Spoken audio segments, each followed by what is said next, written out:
Assalamualaikum warahmatullahi wabarakatuh. Salam sejahtera bagi kita semua. Salam Om Swastiastu, Namo Buddhaya, salam kebajikan. Baik, pertama-tama marilah kita panjatkan puji dan syukur kehadirat Allah Subhanahu wa taala atas segala limpahan rahmat dan karunia-Nya lah, sehingga pada hari ini kita masih dapat bertemu secara online. Nah, adapun pada pembahasan kali ini saya membawakan materi tentang biografi tokoh epistemologi. Nah, di sini saya membawakan salah satu tokoh dari filsuf epistemologi. Kenalkan, saya Nur Fatonah dengan NIM 200208501006 dari jurusan PKK Konsentrasi Tata Busana kelas 01. Selanjutnya kita beralih ke dosen pengampu pada mata kuliah filsafat ilmu ini, yaitu Bapak Dr. Haji Alimuddin Sa'ban Miru, MPD. Pokok bahasan yang pertama yaitu biografi, yang kedua metode filsafat, yang ketiga pemikiran, dan yang terakhir ada pengaruh pemikiran. Apa saja di bagian pokok pembahasan pertama? Sebelum itu kita perlu mengenal apa itu epistemologi.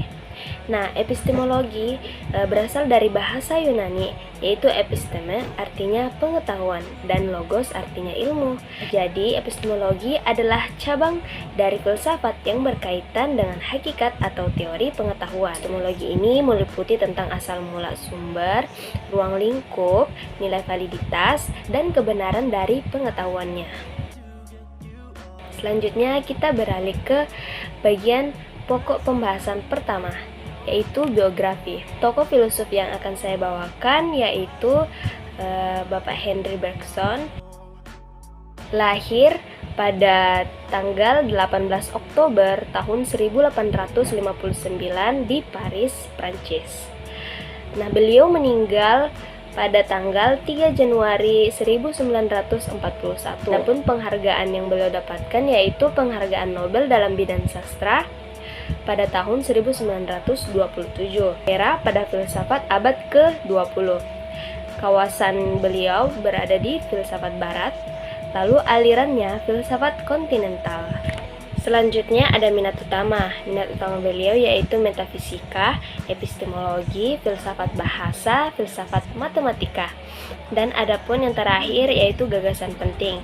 Yang pertama durasi, yang kedua intuisi, yang ketiga elan vital, yang keempat masyarakat terbuka. Lanjut pada biodata Henri Bergson.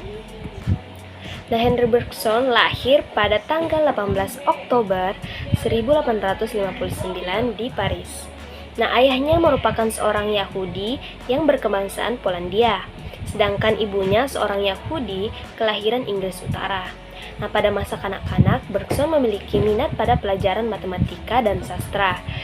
Minatnya berubah ke sastra, biologi, dan filsafat ketika ia mulai memasuki usia dewasa. Selanjutnya pada tahun 1900, Bergson memperoleh gelar cair pada Collège de France dan mengadakan perkuliahan di berbagai daerah dan negara. Ia memberikan kuliah di daerah Birmingham dan Oxford di Inggris pada tahun 1911. Nah, kemudian pada tahun 1914, Bergson terpilih menjadi salah satu anggota dari Akademi Prancis. Ia memperoleh penghargaan Nobel di bidang literatur pada tahun 1927. Baik, selama mengajar, beliau menyebarluaskan gagasannya mengenai filsafat hidup, vitalisme, dan evaluasi kreatif. Pemikiran filsafatnya memberikan pengaruh yang luas di Prancis dan sekitarnya karena pengetahuan yang luas mengenai ilmu alam dan humanisme. Beliau juga menguasai sejarah filsafat.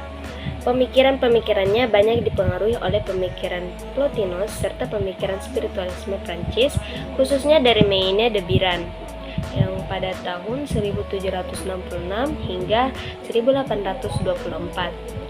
Lalu Bergson meninggal dunia pada tanggal 3 Januari 1941. Beralih dari biografi Henri Bergson, selanjutnya kita melangkah ke metode filsafat, yaitu pada pokok bahasan kedua. Bergson menggunakan metode intuitif dalam memperoleh pemahaman mengenai kenyataan secara langsung. Ia melakukan kegiatan wawas diri dengan intuisi untuk menggabungkan antara kesadaran dan proses perubahan. Pemahaman kenyataan diperoleh dengan pembersihan pengetahuan dan moral melalui pemakaian simbol-simbol.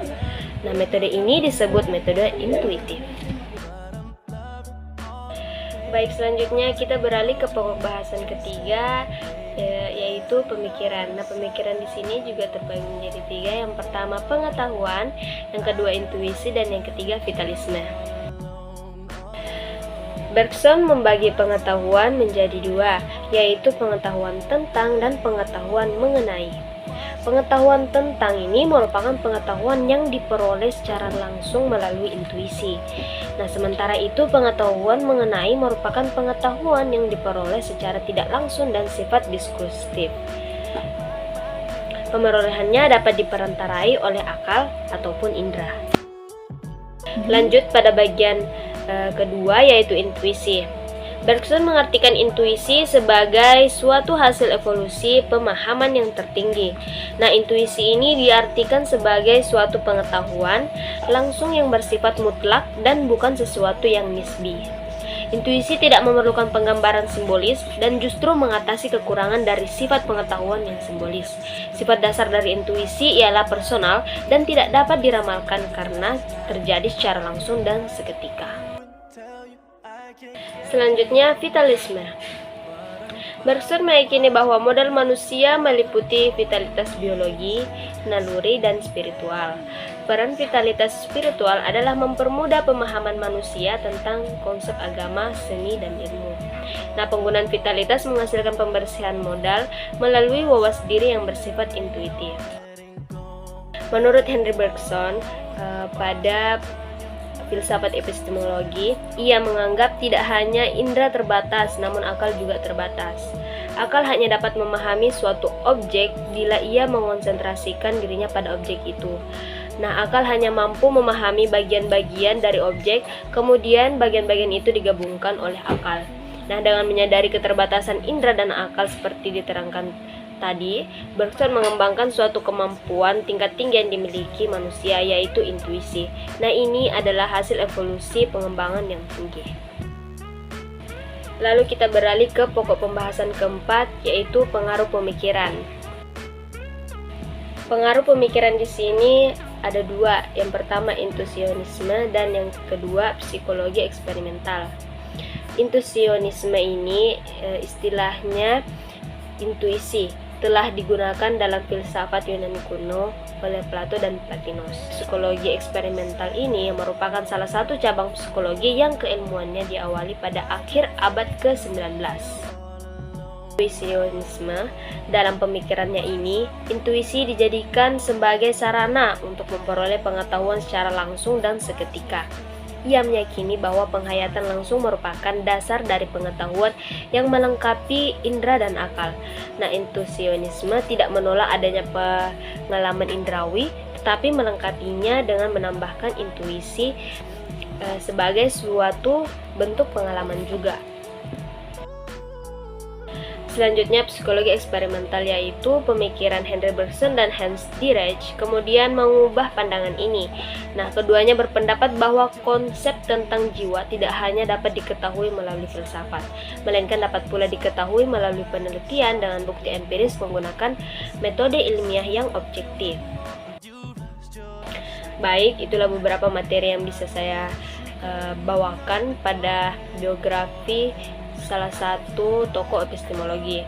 Nah, adapun kesimpulannya, pemikiran filsafat memberikan pengaruh yang luas di Prancis dan sekitarnya. Karena pengetahuannya yang luas mengenai ilmu alam dan humanisme, beliau juga menguasai sejarah filsafat. Nah, pemikirannya banyak dipengaruhi oleh pemikiran Plotinus serta pemikiran spiritualisme Prancis, khususnya dari Maine de Biran pada tahun 1766 hingga 1820.